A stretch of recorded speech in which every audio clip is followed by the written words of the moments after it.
Hello दोस्तों, welcome back to my channel. तो मैं आज वापस आई हूँ एक बढ़िया सी ट्रिप से, स्विट्ज़रलैंड से। तो इसीलिए मैंने सोचा कि मैं शेयर कर देती हूँ कुछ टिप्स एंड ट्रिक्स जो कि आपको हेल्प करें। स्विट्ज़रलैंड एक बहुत ही ड्रीमी कंट्री है, जो हम बहुतों का ड्रीम है कि स्पेशली इंडियंस का ड्रीम है कि हम विज़िट करें after watching some of the very good movies like DDLJ, जहाँ पे हमने देखे हैं द ब्यूटीफुल लैंडस्केप्स। और तो majorly we want to visit Switzerland. और स्विट्ज़रलैंड जितना अपनी खूबसूरती के लिए नोन है, उतना ही it is one of the most expensive country in Europe. तो प्लीज़ नो दैट कि ये बहुत ही ज़्यादा एक्सपेंसिव कंट्री है। तो इसी के हिसाब से आपको प्लानिंग करनी पड़ेगी, क्योंकि आपने अभी सोच रखा है कि आपको स्विट्ज़रलैंड को जाना है, तो उसके हिसाब से अपना बजट भी बना लीजिएगा। तो इसी टिप्स के साथ हम शुरू करते हैं। तो लेट्स स्टार्ट। मैंने स्विट्ज़रलैंड के लिए शेंगेन वीज़ा अप्लाई करी थी। तो शेंगेन वीज़ा आपको मिलता है 29 कंट्रीज़ के लिए, लेकिन यहाँ पे आपको एक पर्टिकुलर कंट्री के लिए जहाँ पे आप विज़िट करोगे उसके लिए अप्लाई करना पड़ता है। तो मैंने स्विट्ज़रलैंड से अप्लाई करा था इस एम्बेसी से।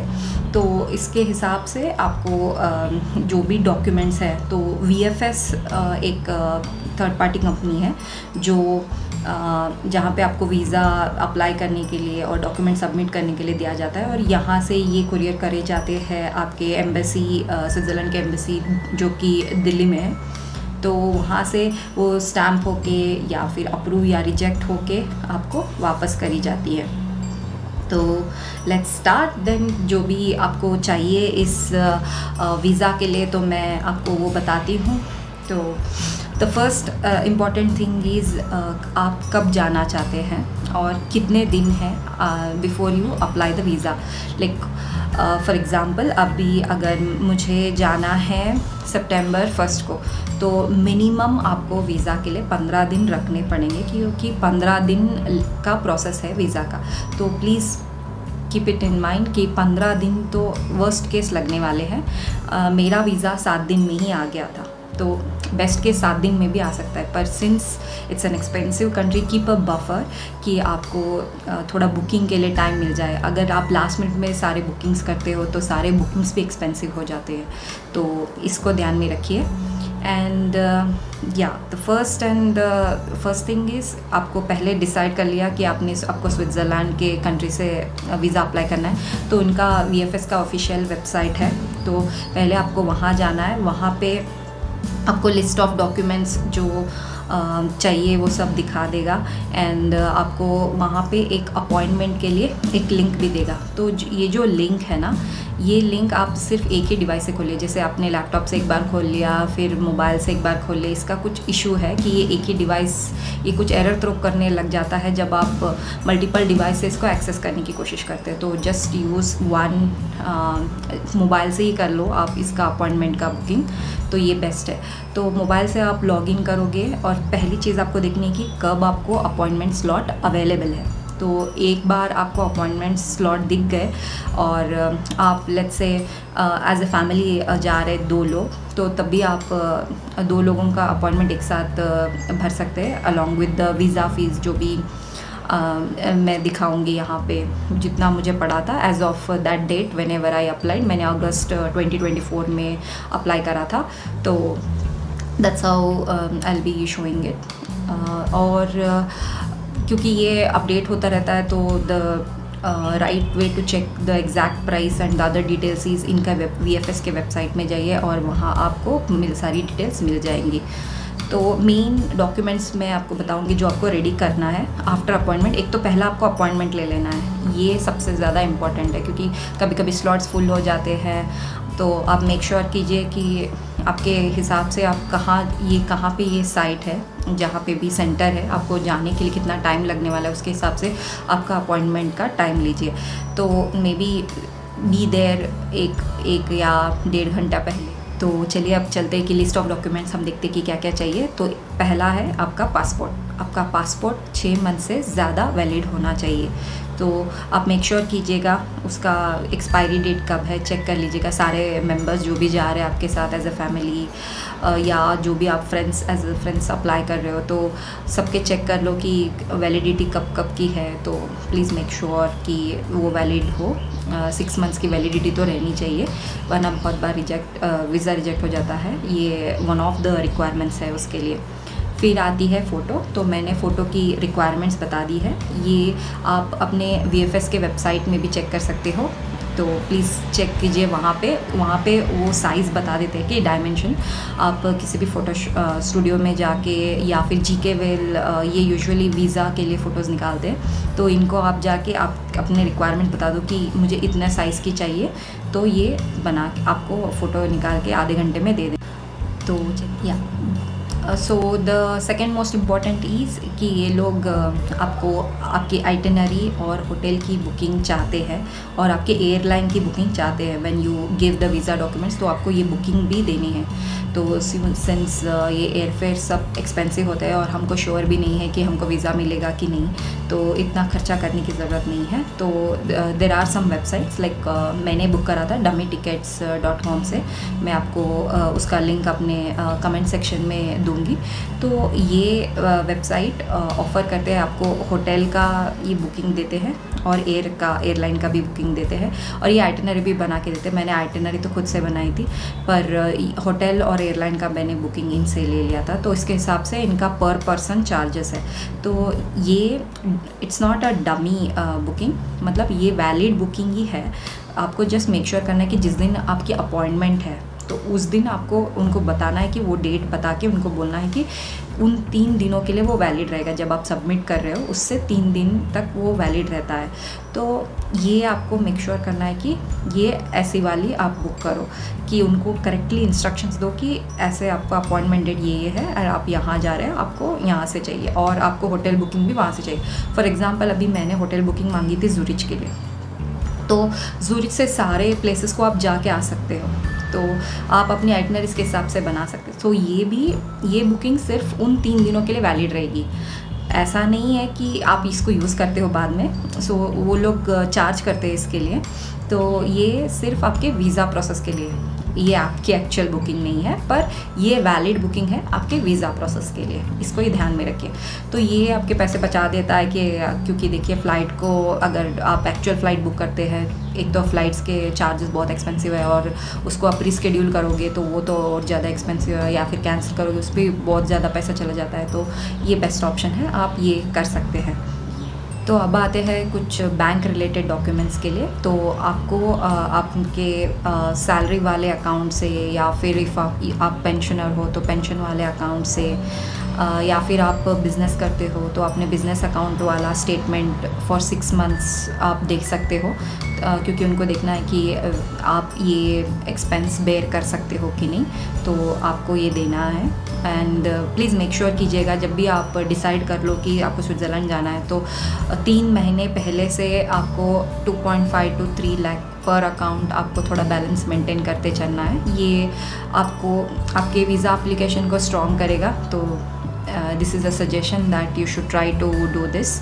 अब आप अगर एम्प्लॉयड हो तो आपको मेक श्योर करना है कि आप अपने एम्प्लॉयर से एक लेटर ले लें जो कि बताएगा कि उनको कि आपका छुट्टी अप्रूव्ड है इस स्टेट से इस state, and you will be joining back resuming your work from the particular date. ये उनको कॉन्फिडेंस देता है कि आप वापस आओगे और वहीं पे नहीं रहोगे, वापस आओगे और यहाँ पे कोई आपका वेट कर रहा है, and it's an official document. तो ये वीज़ा के लिए ज़रूरी है। आप अपने HR से ये वीज़ा वाली रिक्वेस्ट के लिए, आपको जिस भी डेट के लिए आपने वीज़ा मांगी है, जैसे वीज़ा में आप अपने ट्रैवल इटिनरी बताओगे, राइट, तो उस डेट के लिए आपको लीव अप्लाई करके आपके HR से लेटर लेनी है कि they have no problem with your travel and you will be resuming your work after the travel. तो ये आपको दिखानी है, ठीक है। जब आप स्लॉट बुक कर रहे हो तो तब एक कुरियर सर्विस भी आती है, तो courier service and SMS service, तो ये दोनों आप एडिशनली रिक्वेस्ट कर सकते हैं, क्योंकि इससे क्या होता है कि आपको ट्रैक लगता है कि आपको हमेशा SMS आएंगे कि आपका डॉक्यूमेंट्स सेंड करे गए हैं, या पूरा ट्रैकिंग पे रह जाएगा एंड आपको डिलीवर भी हो जाएगा जो भी आप करंट एड्रेस के लिए आप आपने रिक्वेस्ट करी है, तो उस करंट एड्रेस के लिए आपको ये डिस्पैच हो जाएगा, ये passport along with the visa stamped in that. तो ये आप ले सकते हैं। अपार्ट फ्रॉम दिस मैंने देखा है कि VFS वाले कुछ लॉन्च सर्विसेज भी प्रोवाइड करते हैं, और वहाँ पे अगर आप you are ready to spend some amount like I think 3-4,000, ये खुद आपको फिल करके भी देंगे, और फ़ोटो भी वहाँ पे लेने के लिए ऑप्शंस है। तो ये they charge some good amount for this. अगर आप उनको देना चाहते हैं फिल करने के लिए, आपको सिर्फ अपने पासपोर्ट और कुछ बैंक स्टेटमेंट्स ये सब लेके जाएंगे, बाकी सब फिल करने के लिए वो लोग हेल्प करेंगे और वो फिल करके भी देंगे। तो देर इज़ सम टीम देर। अगर आप ऐसा सर्विस चाहते हैं तो आप ये भी अप्लाई कर सकते हो। आपको कॉल करके भी वो लोग पूछेंगे कि आपको क्या एज सर्विस चाहिए, तो आप अपने कन्वीनियंस के हिसाब से if you want to go for it you can go for it. वरना मैंने तो खुद से करा था। वहाँ के ऑफिशियल सच में अच्छे थे। मेरा एक्चुअल डॉक्यूमेंट मैंने लेटेस्ट नहीं ले रखा था, तो आप मेक श्योर कीजिएगा आप लेटेस्ट डॉक्यूमेंट लेके आप उनका जो एप्लीकेशन फॉर्म आता है वो उसमें थोड़े एक आध फील्ड्स एक्स्ट्रा आ गए थे, तो मेरा थोड़ा पुराना था, मे बी 1 हफ्ता पुराना। तो इसमें क्या हो गया कि मुझे लेटेस्ट फिर से डाउनलोड करके वहाँ फिल करना पड़ा। So he help me out in verifying all the details. आप मेक श्योर कीजिएगा, जैसे मैंने नंबरिंग करा है, जैसे मैं अभी दिखा रही हूँ, सारे डॉक्यूमेंट्स आपको जैसे कि रिक्वायर्ड थिंग्स है उसके नाम के हिसाब से थोड़ा लेबल लगा के अरेंज करके अच्छे से फाइल में लेके जाइए, ताकि वो आपको फटाफट से चेक करके हेल्प करे। अगर कुछ इशू भी है तो वो हेल्प कर देते हैं। तो I was really happy that I got this help from there. तो आप भी मेक श्योर कीजिए कि सारे चीज़ें आप लेके जाए ढंग से अरेंज करके, तो वहाँ पे उतना हैसल नहीं होता है। अगर कुछ मिसिंग भी है तो ज़्यादा वो करने की ज़रूरत नहीं है, हैसल करने की ज़रूरत नहीं है, टेंशन लेने की ज़रूरत नहीं। वहाँ पे एक प्रिंटर भी रहता है, आपको प्रिंट और सब मिल जाता है। तो जस्ट सारी चीज़ें एक लैपटॉप में लेके जाइए, जस्ट वो कीजिए। लैपटॉप्स अलाउड नहीं है VFS ऑफिस के अंदर, बट अगर आपके साथ कोई जा रहा है या फिर बाहर रखने के लिए एक थर्ड पार्टी वाला वास्को का इनका एक थर्ड पार्टी टीम है जो आपको चार्ज करेगा 250 रखने के लिए। आपके लैपटॉप या हार्ड डिस्क ये सब बाहर ही रख के जाना पड़ेगा आपको। तो आप फिर बाहर आके ये चीज़ें लेके आप वेरीफाई करके फिर से जा सकते हैं। अगर आपको कुछ एडिशनली चाहिए, मोस्टली आपको मैं बोलूँगी अगर कोई PDF चाहिए तो अपने मोबाइल में रखो, तो ये सारी चीज़ें आप लेके जा सकते हो। ठीक, एक और डॉक्यूमेंट है जो कि है आपका ITR। सो 3 साल का ITR आपको अटैच करना पड़ेगा इसमें। तो मेक श्योर कीजिएगा आप अपने इनकम टैक्स वाले वेबसाइट में जाइए, डाउनलोड कीजिएगा 3 साल का, एंड देन जस्ट उसको अरेंज करके सब ईयर के हिसाब से अरेंज करके आप दे सकते हो। अगर आपका ट्रैवल हिस्ट्री है, जैसे आप यहाँ जाने से पहले कहीं और भी ट्रैवल कर चुके हैं, जैसे मैं पहले भी यूरोप जा चुकी थी, तो ये आपके लिए एडेड बेनिफिट है। कभी कभी ये ज़्यादा हेल्प कर जाता है। तो अगर आपने ट्रैवल करा है तो आप अपने पहले के वीज़ा अटैच कर सकते हैं अपने डॉक्यूमेंट्स के साथ। तो ये आपके रिक्वायर्ड डॉक्यूमेंट्स के लिस्ट ऑफ डॉक्यूमेंट्स में जहाँ पे मेंशन होगा ये भी रहेगा। तो ये आपको अगर आपने ट्रैवल करा है तो आप डाल दीजिएगा। And the other most important thing is कि आपको एक अच्छा पर्सनल कवर लेटर लिखना है, जहाँ पे आपको बताना है कि क्यों आप स्विट्ज़रलैंड को जाना चाहते हैं। जैसे कि मेरा तो बहुत ड्रीम था, ये मेरे बकेट लिस्ट में था, मैं बहुत साल से ट्राई कर रही थी कि मैं स्विट्ज़रलैंड को प्लान करूँ। तो मैंने अपनी स्टोरी लिखी थी, तो अपने हिसाब से कि क्यों मैं जाना चाहती हूँ, क्या मुझे इंटरेस्ट है, जो मैं जिस वजह से मैं जाके वो देखना चाहती हूँ। तो मैंने ये अपने वर्ड्स में एक्सप्लेन करे थे। तो पर्सनल लेटर एक्सप्लेनिंग आपके कुछ डिटेल्स डाल के, आपके कुछ इंटरेस्ट या फिर आपका जो भी इंटेंशन है, जहाँ जो आपको उनको ये वीज़ा देने में मदद करे तो please explain it in those words so that और ऐसे ही कोई टेम्पलेट मत ले लीजिएगा. You can use the template but then उसमें थोड़ा अपना कंटेंट डालिए, सो इट हेल्प्स. यही मैंने सुना है कि एज इज़ कोई भी टेम्पलेट यूज़ मत करिए, थोड़ा बहुत अपने शब्दों में लिखिए कि it should reflect why you want to go and why they should give you this visa. The another most important document for your Schengen visa है कि आपका ट्रैवल इंश्योरेंस. आपका ट्रैवल इंश्योरेंस मस्ट है और इसमें medical coverage, minimum medical coverage expected है is of 30,000 euros और 50,000 Swiss franc.